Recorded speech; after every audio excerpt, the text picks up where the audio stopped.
नमस्कार साथियों, मैं आशीष सुमन श्रीवास्तव स्वागत करता हूं आपका इस वीडियो में। आज के हमारे इस वीडियो के माध्यम से बिहार बोर्ड कक्षा 12वीं के विषय हिंदी के गद्यखंड के अध्याय 3, जिसका शीर्षक है संपूर्ण क्रांति, से संबंधित सभी महत्वपूर्ण वस्तुनिष्ठ प्रश्न और उनके उत्तर पर गौर करेंगे। तो चलिए वीडियो को आगे बढ़ाते हैं और बिहार बोर्ड कक्षा 12वीं के विषय हिंदी के गद्यखंड के अध्याय 3, जिसका शीर्षक है संपूर्ण क्रांति, से संबंधित सभी महत्वपूर्ण वस्तुनिष्ठ प्रश्न और उनके उत्तर पर गौर करते हैं। तो चलिए हमारा पहला प्रश्न है कि शीर्षक संपूर्ण क्रांति किस विधा की रचना है।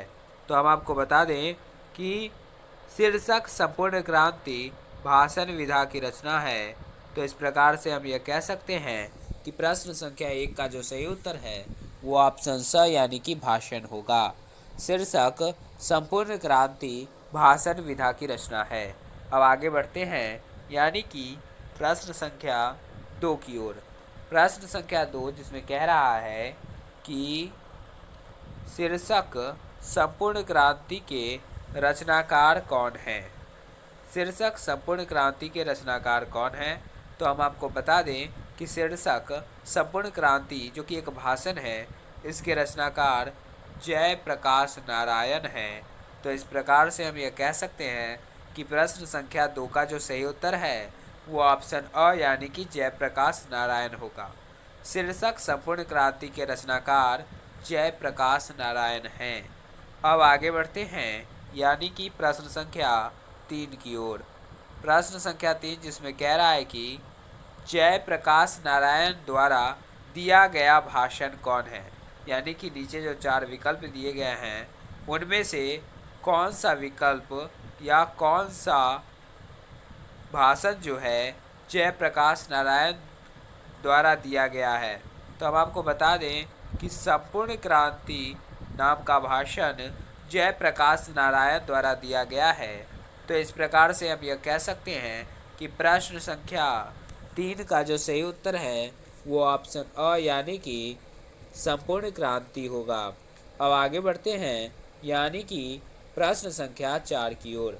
प्रश्न संख्या 4 जिसमें कह रहा है कि जयप्रकाश नारायण का जन्म कब हुआ था। प्रश्न संख्या 4 जिसमें कह रहा है कि जयप्रकाश नारायण का जन्म कब हुआ था। तो हम आपको बता दें कि जयप्रकाश नारायण का जन्म 11 अक्टूबर 1902 ईस्वी को हुआ था। तो इस प्रकार से हम यह कह सकते हैं कि प्रश्न संख्या 4 का जो सही उत्तर है वो ऑप्शन ब यानी कि 11 अक्टूबर 1902 ईस्वी होगा। जयप्रकाश नारायण का जन्म 11 अक्टूबर 1902 ईस्वी को हुआ था। अब आगे बढ़ते हैं यानी कि प्रश्न संख्या 5 की ओर। प्रश्न संख्या 5 जिसमें कह रहा है कि जयप्रकाश नारायण का निधन कब हुआ था। तो हम आपको बता दें कि जयप्रकाश नारायण का निधन 8 अक्टूबर 1979 ईस्वी को हुआ था। तो इस प्रकार से हम यह कह सकते हैं कि प्रश्न संख्या 5 का जो सही उत्तर है वो ऑप्शन अ यानी कि 8 अक्टूबर 1979 ईस्वी होगा। जयप्रकाश नारायण का निधन 8 अक्टूबर 1979 ईस्वी को हुआ था। अब आगे बढ़ते हैं यानी कि प्रश्न संख्या 6 की ओर। प्रश्न संख्या 6 जिसमें कह रहा है कि जयप्रकाश नारायण का जन्म स्थान था। यानी कि जयप्रकाश नारायण का जन्म स्थान कहाँ था। तो हम आपको बता दें कि जयप्रकाश नारायण का जन्म स्थान सारण बिहार था। तो इस प्रकार से हम यह कह सकते हैं कि प्रश्न संख्या 6 का जो सही उत्तर है वो ऑप्शन अ यानी कि सारण बिहार होगा। जयप्रकाश नारायण का जन्म सारण बिहार था। जन्म स्थान सारण बिहार था। जयप्रकाश नारायण का जन्म स्थान सारण बिहार था। अब आगे बढ़ते हैं यानी कि प्रश्न संख्या 7 की ओर। प्रश्न संख्या 7 जिसमें कह रहा है कि जयप्रकाश नारायण के बचपन का नाम क्या था। तो आपको बता दें कि जयप्रकाश नारायण के बचपन का नाम बाउल था। तो इस प्रकार से हम यह कह सकते हैं कि प्रश्न संख्या 7 का जो सही उत्तर है वो ऑप्शन अ यानी कि बाउल होगा। जयप्रकाश नारायण के बचपन का नाम बाउल था।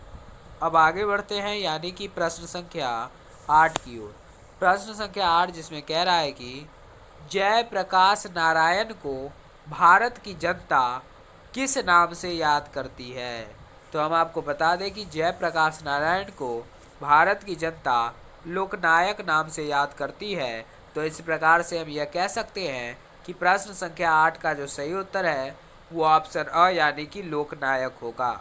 जयप्रकाश नारायण को भारत की जनता लोकनायक नाम से याद करती है। अब आगे बढ़ते हैं यानी कि प्रश्न संख्या 9 की ओर। प्रश्न संख्या 9 जिसमें कह रहा है कि जयप्रकाश नारायण के पिता का नाम क्या था। प्रश्न संख्या 9 में कह रहा है कि जयप्रकाश नारायण के पिता का नाम क्या था। तो हम आपको बता दें कि जयप्रकाश नारायण के पिता का नाम हर्षु दयाल श्रीवास्तव था। तो इस प्रकार से हम यह कह सकते हैं कि प्रश्न संख्या 9 का जो सही उत्तर है वो ऑप्शन ब यानी कि हर्षु दयाल श्रीवास्तव था। जयप्रकाश नारायण के पिता का नाम हर्षु दयाल श्रीवास्तव था। अब आगे बढ़ते हैं यानी कि प्रश्न संख्या 10 की ओर।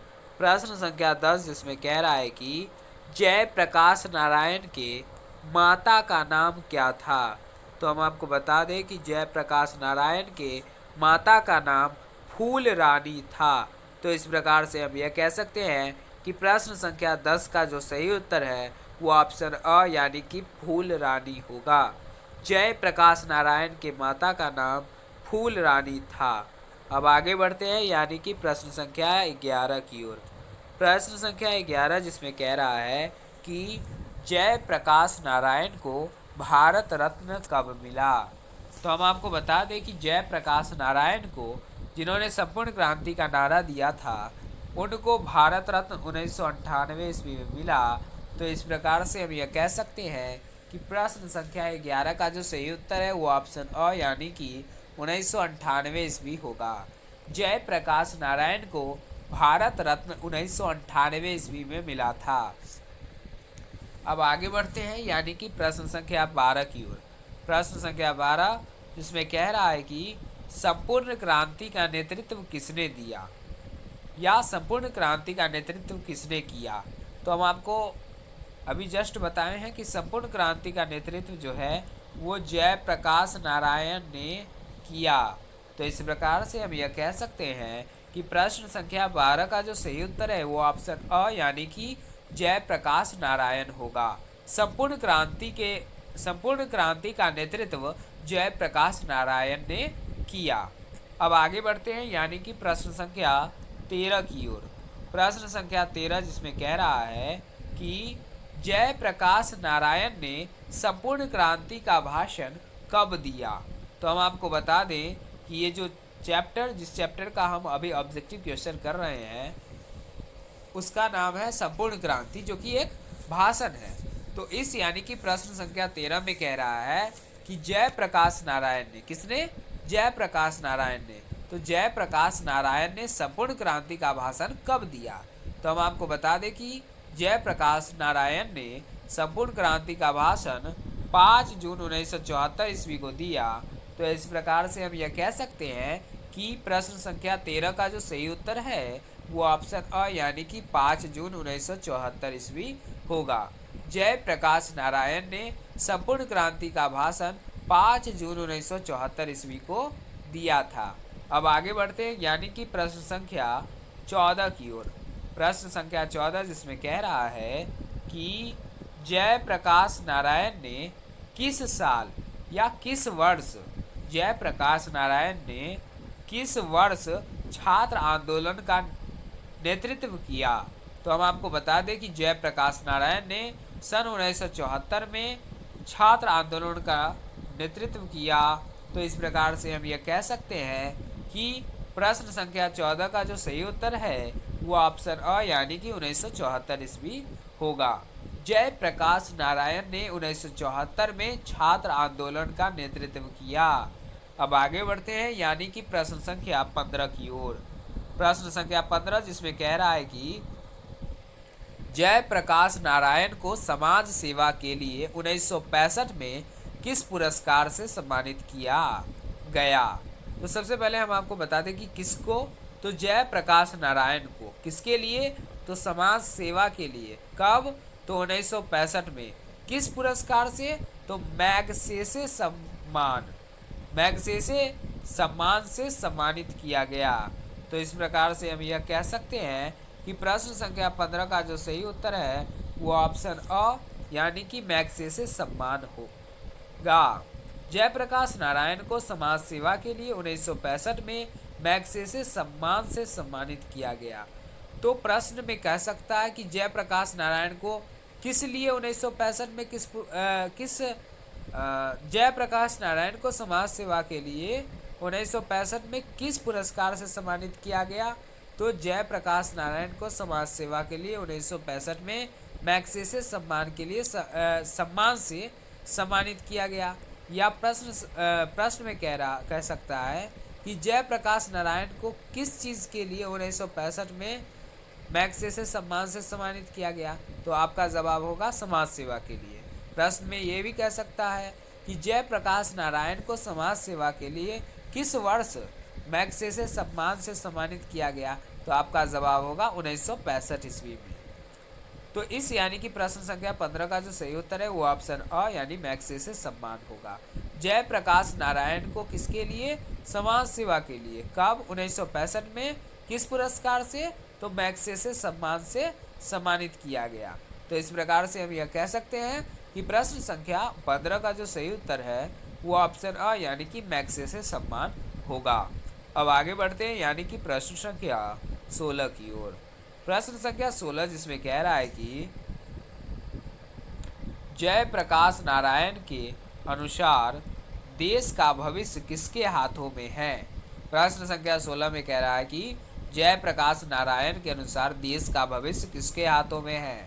तो हम आपको बता दें कि जयप्रकाश के अनुसार देश का भविष्य युवा के हाथों में है। तो इस प्रकार से हम यह कह सकते हैं कि प्रश्न संख्या 16 का जो सही उत्तर है वो ऑप्शन अ यानी कि युवा होगा। जयप्रकाश नारायण के अनुसार देश का भविष्य देश के युवा के हाथों में है। अब आगे बढ़ते हैं यानी कि प्रश्न संख्या 17 की ओर।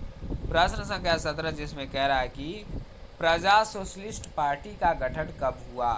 तो हम आपको बता दें कि प्रजा सोशलिस्ट पार्टी का गठन सन 1952 ईस्वी को हुआ। तो इस प्रकार से हम यह कह सकते हैं कि प्रश्न संख्या 17 का जो सही उत्तर है वो ऑप्शन अ यानी कि 1952 ईस्वी होगा। प्रजा सोशलिस्ट पार्टी का गठन 1952 ईस्वी में हुआ। अब आगे बढ़ते हैं यानी कि प्रश्न संख्या 18 की ओर। प्रश्न संख्या 18 जो कि बहुत ही महत्वपूर्ण प्रश्न है। इस प्रश्न को VVI यानी कि वेरी वेरी इंपॉर्टेंट घोषित किया गया है। तो प्रश्न संख्या 18 में कह रहा है कि जयप्रकाश नारायण को किसका दलाल कहा गया है। जयप्रकाश नारायण को किसका दलाल कहा गया है। तो जयप्रकाश नारायण को अमेरिका का दलाल कहा गया है। तो इस प्रकार से हम यह कह सकते हैं कि प्रश्न संख्या 18 का जो सही उत्तर है वो ऑप्शन अ यानी कि अमेरिका होगा। जयप्रकाश नारायण को अमेरिका का दलाल कहा गया है। यह जो प्रश्न यानी प्रश्न संख्या 18 है ये अति महत्वपूर्ण प्रश्न है। इसे हमेशा ध्यान में रखना है कि जयप्रकाश नारायण को अमेरिका का दलाल कहा गया है। जयप्रकाश नारायण को कहाँ का दलाल कहा गया है। जयप्रकाश नारायण को अमेरिका का दलाल कहा गया है। अब आगे बढ़ते हैं यानी कि प्रश्न संख्या 19 की ओर। प्रश्न संख्या 19 जिसमें कह रहा है कि जयप्रकाश नारायण के स्वास्थ्य पर निगरानी रखने वाले डॉक्टर का नाम क्या था। तो हम आपको बता दें कि जयप्रकाश नारायण के स्वास्थ्य पर निगरानी रखने वाले डॉक्टर का नाम डॉक्टर रहमान था। तो इस प्रकार से हम यह कह सकते हैं कि प्रश्न संख्या 19 का जो सही उत्तर है वो ऑप्शन स यानी कि डॉक्टर रहमान साहब होगा। जयप्रकाश नारायण के स्वास्थ्य पर निगरानी रखने वाले डॉक्टर का नाम रहमान साहब था। अब आगे बढ़ते हैं यानी कि प्रश्न संख्या 20 की ओर। प्रश्न संख्या 20 जिसमें कह रहा है कि किसने कहा था न जाने कितने मील इस देश की जनता को जाना है। तो हम आपको बता दें कि जयप्रकाश नारायण ने कहा था न जाने कितने मील इस देश के जनता को जाना है। तो इस प्रकार से हम यह कह सकते हैं कि प्रश्न संख्या 20 का जो सही उत्तर है वो ऑप्शन अ यानी कि जयप्रकाश नारायण होगा। जयप्रकाश नारायण ने कहा था कि न जाने कितने मील इस देश के जनता को जाना है। अब आगे बढ़ते हैं यानी कि प्रश्न संख्या 21 की ओर। प्रश्न संख्या 21 जिसमें कह रहा है कि इंडियन एक्सप्रेस के मालिक कौन थे। तो हम आपको बता दें कि इंडियन एक्सप्रेस के मालिक रामनाथ गोयनका थे। तो इस प्रकार से हम यह कह सकते हैं कि प्रश्न संख्या 21 का जो सही उत्तर है वो ऑप्शन अ यानी कि रामनाथ गोयनका होगा। इंडियन एक्सप्रेस के मालिक रामनाथ गोयनका थे। अब आगे बढ़ते हैं यानी कि प्रश्न संख्या 22 की ओर। प्रश्न संख्या 22 जिसमें कह रहा है कि रामधारी सिंह दिनकर का निधन किस कारण से हुआ। तो हम आपको बता दें कि रामधारी सिंह दिनकर का निधन दिल का दौरा पड़ने से हुआ।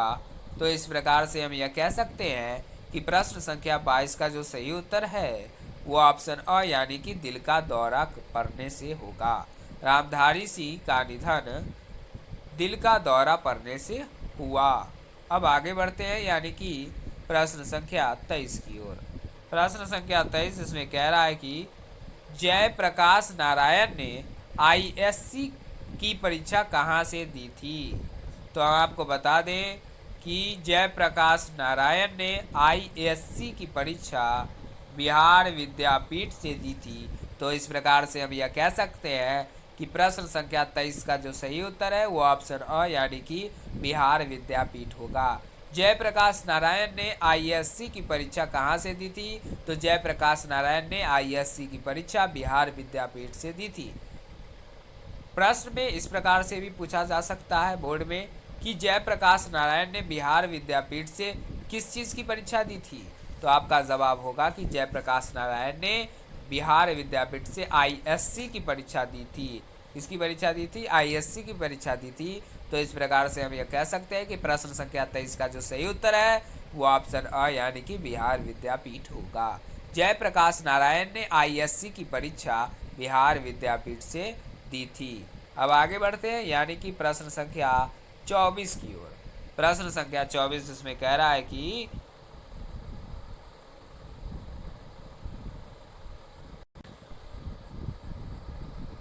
जयप्रकाश नारायण मार्क्सवादी कब बने। तो हम आपको बता दें कि जयप्रकाश नारायण मार्क्सवादी 1924 ईस्वी में बने।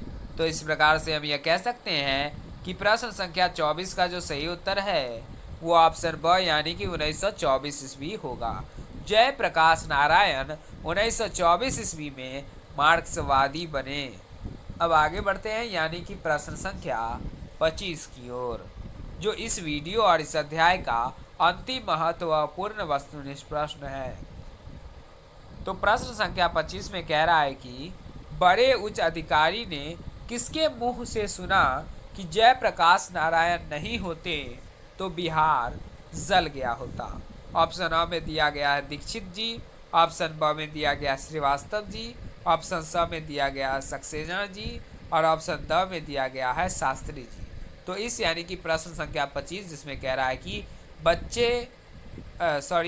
प्रश्न संख्या 25 में कह रहा है कि बड़े उच्च अधिकारी ने किसके मुख से सुना था कि जयप्रकाश नारायण नहीं होते तो बिहार जल गया होता। यानी कि किसने कहा था कि जयप्रकाश नारायण नहीं होते तो बिहार जल गया होता, जो बड़े उच्च अधिकारी ने सुन लिया। तो हम आपको बता दें कि दीक्षित जी ने कहा था कि जयप्रकाश नारायण नहीं होते तो बिहार जल गया होता। तो एक बड़े उच्च अधिकारी ने इस बात को सुन ली।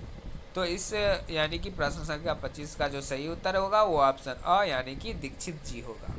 बड़े उच्च अधिकारी ने दीक्षित जी के मुंह से सुना कि जयप्रकाश नारायण नहीं होते तो बिहार जल गया होता। तो इस प्रकार से हम यह कह सकते हैं कि प्रश्न संख्या 25 जो इस वीडियो और इस अध्याय का अंतिम महत्वपूर्ण वस्तुनिष्ठ प्रश्न है उसका जो सही उत्तर होगा वो ऑप्शन अ यानी कि दीक्षित जी होगा। बड़े उच्च अधिकारी ने दीक्षित जी के मुंह से सुना कि जयप्रकाश नारायण नहीं होते तो बिहार जल गया होता। कौन नहीं होते तो बिहार जल गया होता? जयप्रकाश नारायण नहीं होते तो बिहार जल गया होता।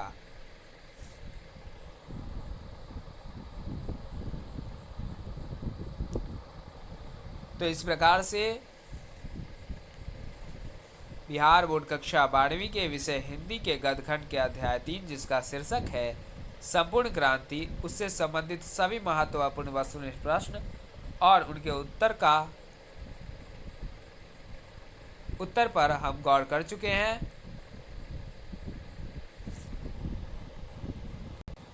अगले वीडियो में हम बिहार बोर्ड कक्षा 12वीं के हिंदी विषय के गद्यखंड के अध्याय 4 जिसका शीर्षक है अर्धनारीश्वर से संबंधित सभी महत्वपूर्ण वस्तुनिष्ठ प्रश्न और उनके उत्तर पर गौर करेंगे। तब तक के लिए धन्यवाद।